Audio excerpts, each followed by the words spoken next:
L'indifférence, c'est un je m'en foutisme. C'est un je m'en foutisme dans le cœur, dans la mentalité, dans le cœur. On dit, qui se débrouille. La compassion, c'est le contraire de l'indifférence.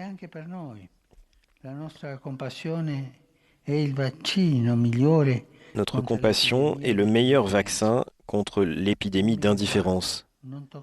Cela ne me concerne pas, cela ne dépend pas de moi, je ne suis pas impliqué. Ce sont les symptômes de l'indifférence.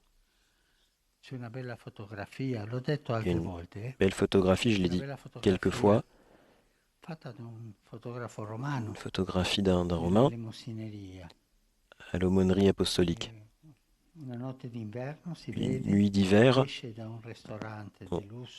on voit une dame âgée qui sort d'un restaurant de luxe avec une fourrure, un chapeau, des gants, bien couverte. Elle sort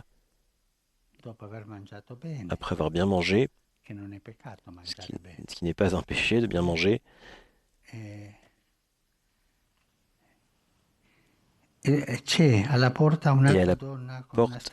il y a une autre femme mal habillée. On voit qu'elle a froid. Une femme SDF avec la main tendue. Et cette dame qui sort du restaurant regarde de notre côté. La photo s'appelle tout simplement indifférence. Quand je l'ai vue, j'ai appelé le photographe pour lui dire que t'as été fort de prendre ça de façon spontanée. Et je lui ai demandé de l'afficher à l'aumônerie pour ne pas tomber dans l'esprit de l'indifférence. Au contraire, ceux qui ont de la compassion passent de « je ne me soucie pas de toi » à « tu es important pour moi ». Et la compassion, c'est pas seulement un sentiment agréable. C'est pas non plus du piétisme. C'est le fait de créer un nouveau lien avec l'autre, de le prendre en charge, comme le bon samaritain qui, poussé par la compassion, prend soin du malheureux qu'il ne connaît même pas. Le monde a besoin de cette charité créative et active, de personnes qui ne se tiennent pas devant un écran pour commenter, mais des gens qui se salissent les mains pour supprimer la dégradation et restaurer la dignité. Avoir de la compassion, c'est un choix. C'est choisir de ne pas avoir d'ennemis pour voir en chacun mon voisin.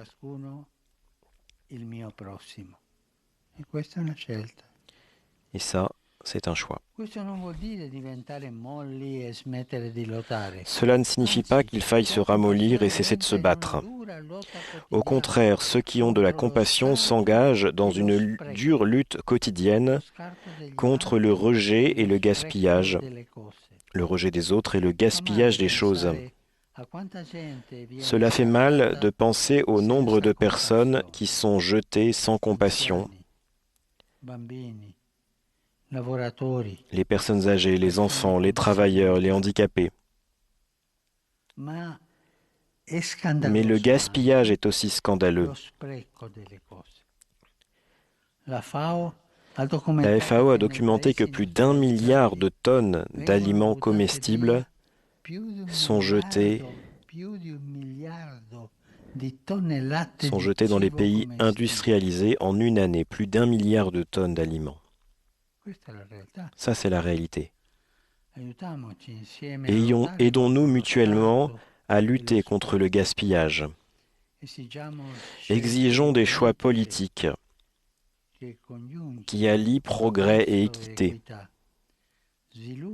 développement et durabilité pour tous,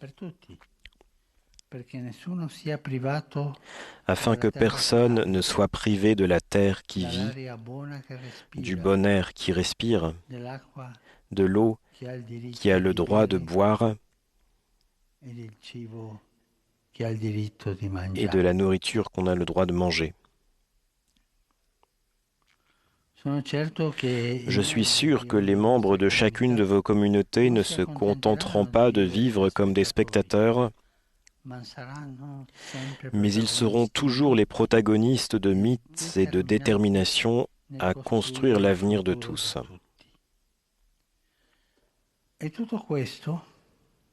Je vous souhaite, et tout cela c'est la fraternité.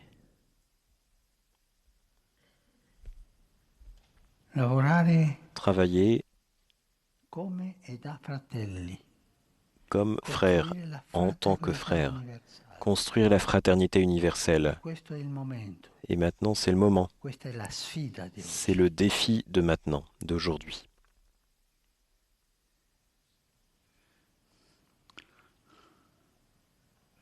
Je vous souhaite de cultiver la contemplation et la compassion, ingrédients indispensables de l'écologie intégrale. Merci encore pour votre présence et pour votre engagement. Je vous remercie pour vos prières. Et que ceux d'entre vous qui prient, je vous demande de prier, et ceux qui ne prient pas, au moins, envoyez-moi des bonnes ondes.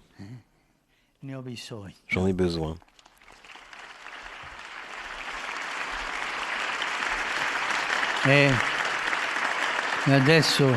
Et maintenant, je voudrais demander à Dieu de bénir chacun d'entre vous, que Dieu bénisse le cœur de chacun d'entre vous, qu'il soit croyant ou non croyant, qu'il soit d'une tradition religieuse autre, que Dieu bénisse chacun de vous. Amen. Voilà donc pour cette intervention du pape François. Pour ceux qui auraient pris cette retransmission en cours de route, parce que la rencontre a débuté avec quelques minutes d'avance, donc beaucoup d'entre vous ont probablement raté le début du discours. Je vous rappelle donc que nous sommes en direct de la salle Paul VI pour suivre la rencontre du pape François avec les communautés Laudato Si en Italie, des communautés qui travaillent à la concrétisation des préconisations de cette encyclique Laudato Si, notamment en termes de mode de vie, de réduction des gaspillages, de sobriété.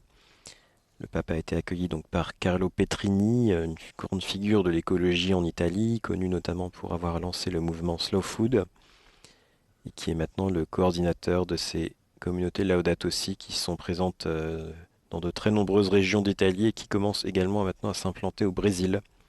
Une communauté, une fédération de communautés, disons, qui a vocation en tout cas à s'internationaliser.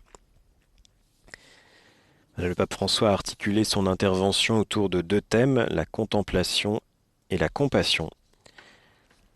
Le pape a répété que la nature doit être admirée et non pas dévorée.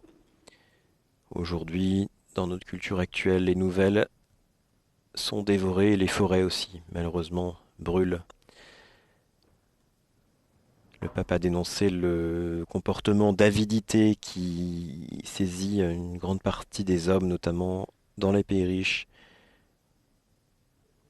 où l'on a perdu le sens de la terre, le sens de la nature, le sens de l'équilibre entre les créatures. Le pape a rappelé que la contemplation, c'est l'antidote au choix hâtif, superficiel et peu concluant. Ceux qui contemplent apprennent à sentir le sol qui les soutient, à comprendre qu'ils ne sont pas seuls et sans signification dans le monde.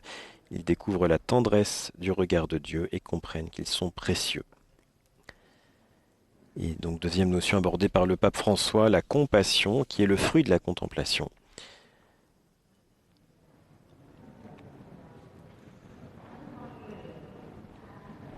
La compassion est notre meilleur vaccin contre l'épidémie d'indifférence, contre le je m'en foutisme ambiant.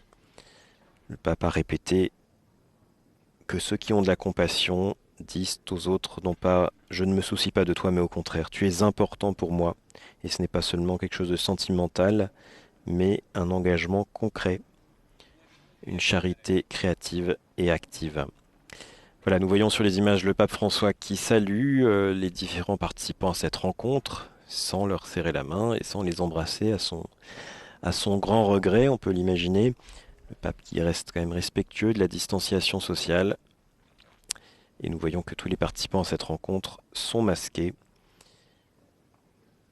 Il s'agit d'une des premières audiences tenues en salle Paul VI depuis le début de la crise du coronavirus en mars dernier. Voilà, nous sommes donc dans le temps de la création, marquant le 5e anniversaire de la publication de l'encyclique Laudato Si. Et je vous rappelle que ce mois se terminera en octobre, le 3 octobre, avec la signature de la nouvelle encyclique du pape François, Tutti Fratelli, Fratelli Tutti, une encyclique qu'il signera à Assise, la ville de Saint-François. Nous aurons l'occasion d'y revenir très largement dans les prochaines semaines. Je vous invite tous à aller sur notre site vaticannews.va pour avoir toutes les informations au sujet de ce temps de la création. Merci beaucoup de votre écoute. Bon week-end à toutes et à tous. Laudetur Jesus Christus, loué soit Jésus-Christ.